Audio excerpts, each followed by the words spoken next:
મારા બધા દર્શકોને નમસ્કાર. મતદાન પૂર્ણ થઈ ગયું છે, ગણતરીની કલાકમાં રિઝલ્ટ આવવાનું છે, પરંતુ એ પહેલા કેટલાક ટ્રાઇબલ બેલ્ટમાં એટલે કે આદિવાસી વિસ્તારમાં જોરશોરથી ચર્ચાઓ ચાલી છે અને એક ચર્ચા ખૂબ લોકો વચ્ચે ચાલી રહી છે ને એ છે કે શું છોટુ વસાવાના ગઢમાં ચૈતર વસાવા ગણનો ઘા મારશે, એટલે કે ચૈતર વસાવા બાજી મારી જશે, પરિણામ શું બધાને ચોંકાવી શકે એવું હશે. બધી જ વાત ડિટેલથી કરું, અંદરની વાત શું છે એ પણ તમને કરીશ. એ પહેલાં આપને કહી દઉં, આપ નિષ્કર્ષ જોઈ રહ્યા છો, મારું નામ નિશિત રાજ્યગુરુ છે.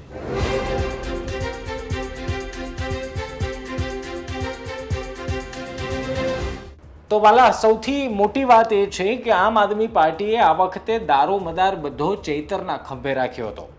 ગોપાલ ઇટાલિયા, ઈશુદાન ગઢવી કે આમ આદમી પાર્ટીના બીજા કોઈ મોટા નેતા પ્રચાર પ્રસારમાં ખૂબ જોવા મળ્યા ન હતા. એનો મતલબ એ હતો કે સ્થાનિક સ્વરાજની ચૂંટણી એ પણ આદિવાસી વિસ્તારોમાં ચૈતરે જ લડવાની છે અને ચૈતરે જ પરિણામ અપાવવાનું છે. પરંતુ અત્યારના જે ચર્ચાઓ ચાલી રહી છે, ખાસ ભરૂચમાં એ ચર્ચા એવી ચાલી રહી છે કે આમ આદમી પાર્ટીને ત્યાં ફાયદો મોટો મળી શકે એમ છે. હવે એક વાત અહીંયા સમજવા જેવી એ છે કે આમ આદમી પાર્ટીને ફાયદો મળશે, પરંતુ જિલ્લા પંચાયતમાં કોઈ ફાયદો મળવાના એંધાણ અત્યારે દેખાતા નથી. તો સવાલ એ થાય કે ચૈતર વસાવાને એટલે કે આમ આદમી પાર્ટીને ભરૂચમાં ફાયદો ક્યાં થવાનો છે? તો આપને કહું, નેત્રંગ, ઝઘડિયા ને વાલિયા, આ 3 તાલુકાઓની સીટમાં આમ આદમી પાર્ટી બાજી મારી જશે. હવે એનો મતલબ શું થયો? એક સમયે આ વિસ્તારો બીટીપીના છોટુ વસાવાના ગઢ મનાતા હતા. ત્યાં પણ તાલુકા પંચાયતોમાં બીટીપીના સભ્યો કેટલાક જીતતા હતા. પરંતુ હવે સ્થિતિ એ છે કે બીટીપીના કેટલાક લોકો આમ આદમી પાર્ટીમાં જોડાઈ ગયા છે અને હવે એ જ વિસ્તારોમાં આમ આદમી પાર્ટીમાંથી લડી પણ રહ્યા છે. એટલે ચિંતાનો વિષય છોટુ વસાવા અને બીટીપી માટે છે.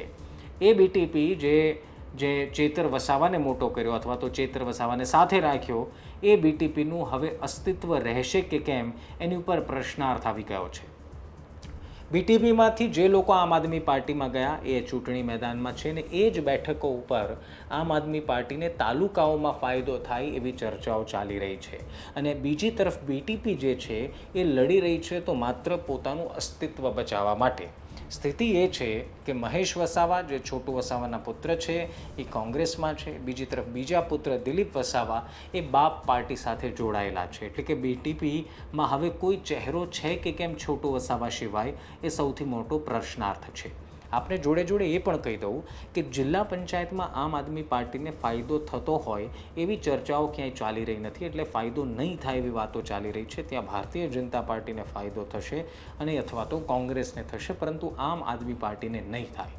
મોટી વાત એ છે કે જ્યાં આમ આદમી પાર્ટી હતું જ નહીં એવી જગ્યાઓ પર પણ હવે આમ આદમી પાર્ટી તાલુકાઓની સીટો કાઢશે. એટલે ફાયદો સીધો ચૈતર વસાવાને થશે. તમારું શું માનવું છે? કમેન્ટ જરૂર કરો. બીજા વિડીયોમાં મળીશું. ધ્યાન રાખો, મજા કરો. સીતારામ.